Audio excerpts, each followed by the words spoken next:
Kasih karunia dan damai sejahtera Allah Bapa kita dan anaknya Tuhan Yesus Kristus menyertai saudara. Amin. Shalom saudaraku yang terkasih, di dalam nama Tuhan Yesus Kristus senang bisa menyapa saudara di tempat saudara berada hari ini dalam dimensi yang berbeda tetapi dalam dunia yang sama. Sebagai insan yang diciptakan untuk Tuhan, sebelum melakukan rangkaian aktivitas kita pada hari ini, marilah kita mengawalinya dengan memuliakan Tuhan lewat pujian kita dan mendengarkan firman Tuhan.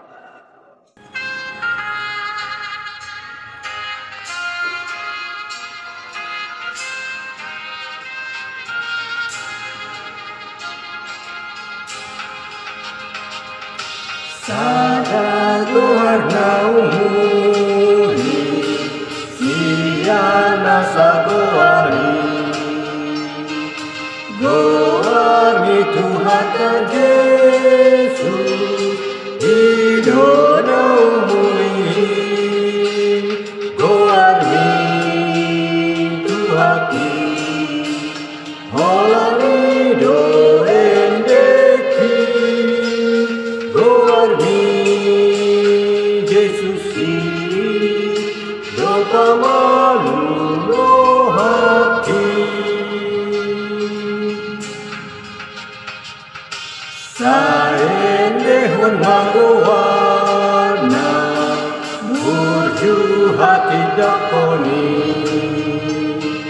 pai masa hati kasogo, langsung membantu hani, goarni Tuhaki, holani doendeki, goarni Yesusi, dopa malum rohaki.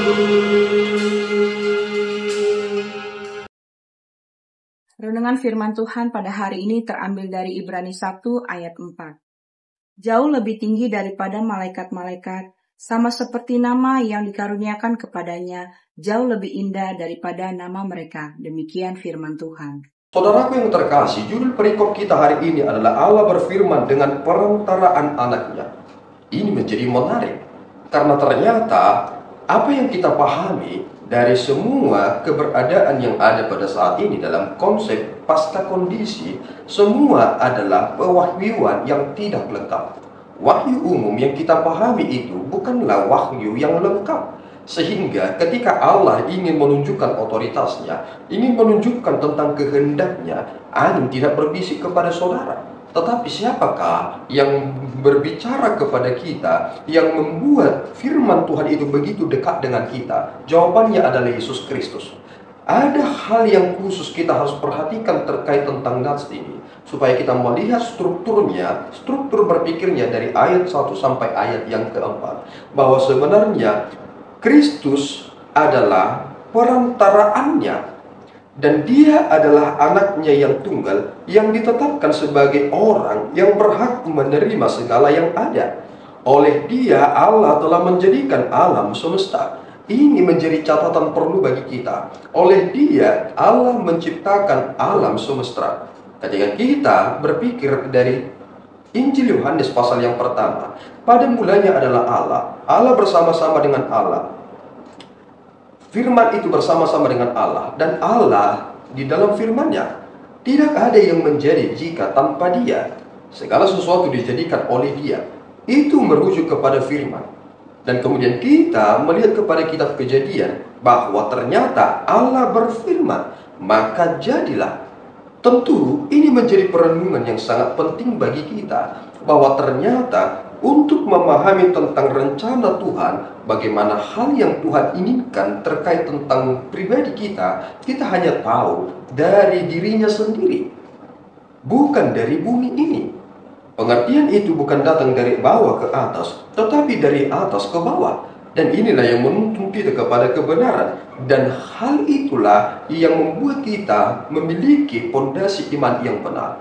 Bahwa iman yang sesungguhnya atau pistos adalah beriman di dalam kebenaran yang benar-benar benar. Dan yang benar-benar benar itu adalah Yesus Kristus. Itulah dasar kita untuk beriman, memahami tentang maksud Tuhan dan apa yang Tuhan inginkan dalam hidup ini. Ketika Yesus Kristus telah menyelesaikan penyucian dosa, Ia duduk di sebelah kanan yang maha besar, di sebelah yang tempat yang tinggi, yang jauh lebih tinggi daripada malaikat-malaikat.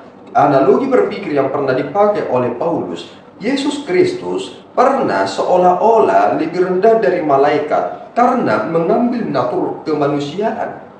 Natur ditambahkan kepada Yesus Kristus sehingga Ia menjadi manusia seperti kita, tetapi Dia tidak berdosa. Malaikat, manusia.